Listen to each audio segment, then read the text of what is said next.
Hello everyone. I forgot to introduce myself when I did the video just a few seconds ago, so I'm going to introduce myself here. My name is NonnaGrace, and stick around because this is just the intro to the next part of this video.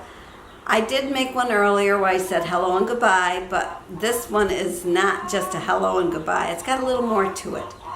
And I hope you stay to the end because my camera kind of went a wobbly and it changed position on me. But that's okay. And I also want to say thank you to those of you who said they liked my top, my pink top. This pink top I've had for, oh gosh, for an eternity. And it's called a boat neck.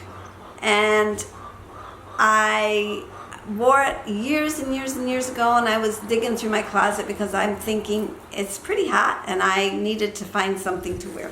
So that's why I have a boat neck on today. My chicken just laid an egg, so she's announcing it. They tell me when they have eggs, they announce that they have laid one, and they're so proud, and they should be very proud. And they're doing much better. Their feathers are coming back. So let's go on to the video. So I'll talk to you at the end. I'll say goodbye at the end. So don't go away. There's more to come. Well, hello everyone. I am trying this again. I was in a hurry because the traffic was horrendous. I'm hoping that now everybody's gone to work and it will be quieter. What I wanted to talk about this morning, so I put it on the notes because I have a tendency to sway. I did want to talk about keto this morning, and the reason I wanted to talk about keto is I wanted to talk about the food videos. I love watching food videos, but you know what? When I watch the food videos, it puts the thought in my mind that maybe I want to eat something. So what I've done is I will make something, usually my cheese. I will eat my cheese while I'm watching the video, or I'll have a pen and paper and I write down the recipe of the video because it's something I want to make.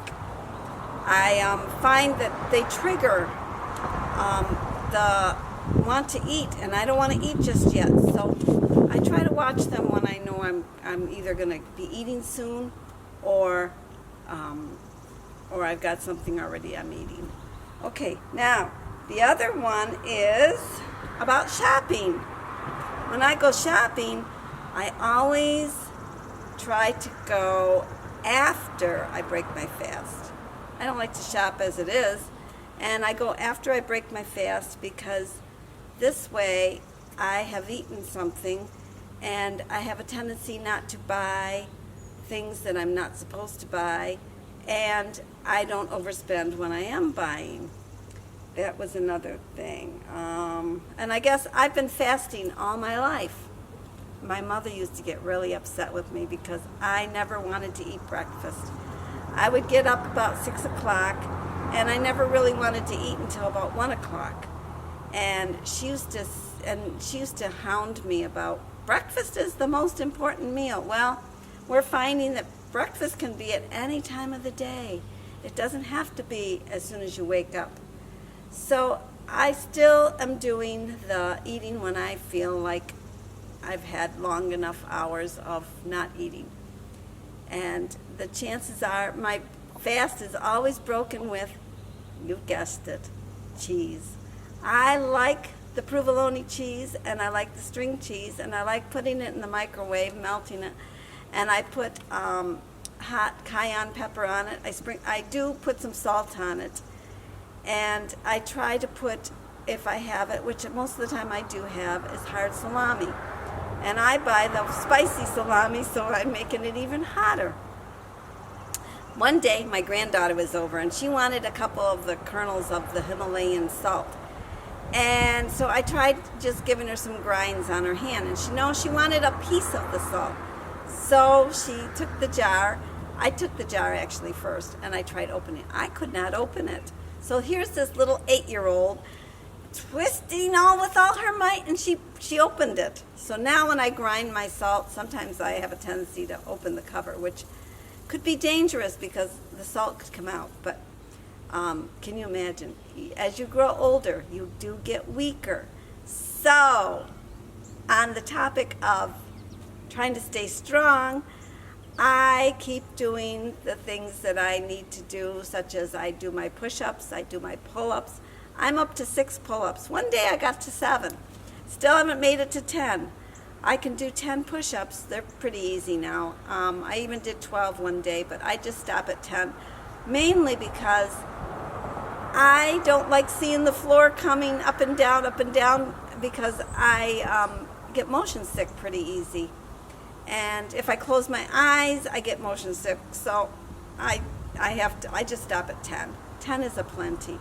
So if you do your pull-ups, push-ups, or I don't know, weightlifting, you can use bottles. You can do most anything. You can use little dumbbells. I have some 2 pound and I have some 5 pound dumbbells. Then I have the kettlebell that I like to swing. And so I will swing it up high, and then I swing it down low.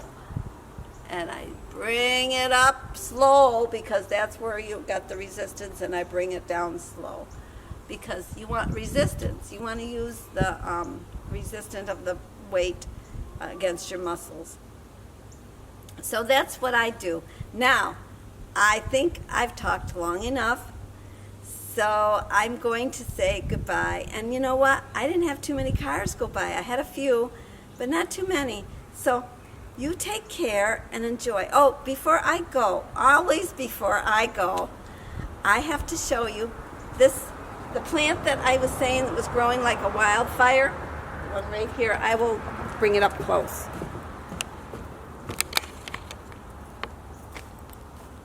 Okay. One of my viewers said that was the zucchini, and yes, it is a zucchini. And for those of you who don't know, because there are some people that don't know, I'll pick one. Oops, I got to turn my lens again because I don't know where I'm at. Okay. For those of you that don't know, this is Swiss chard. A lot of people, when I talk about Swiss chard, even at work, they'll say, I don't know what Swiss chard is. And what I do is, I like the stems. A lot of people don't like the stalk, but I do. But if you're going to eat it, you could just take it, pull it, oops, there we go, and it comes out. And this is the part that I eat anyways, because I like it, and this is the part that they would cook. And I just lay them in the pan, just like that, and I just put them in the boiling water. And when they're wilted, they're done. And then you can put a little olive oil and salt on it, and they are so good. Or, if you like it in a salad, you can put these in a salad. It's got a little bit more bitter taste, I think, when it's raw. When it's cooked, it's got a sweet taste. And the stalks are really good. Some people have fried them like they would burdock. Oops, I should back up now. Some people fry them like they would burdock. If you've picked burdock before in the spring. It's called garduni in Italian. But anyways, they pick burdock. It's the one that has the little burrs on it, but you pick it in the spring before it's even got the burrs. And it looks like the leaves look like the Swiss chard leaves with the stalk. And you would cook these, boil them. First you have to clean them. You have to string them like celery. Then you'd boil them, and then you'd flour them. But because you have to flour them, I haven't made them. I could roll them in probably almond flour or coconut flour, but I have not tried it. So, well, that was it. So that's Swiss chard, and the plant behind me is the zucchini plant, which I'm going to enjoy the zucchini.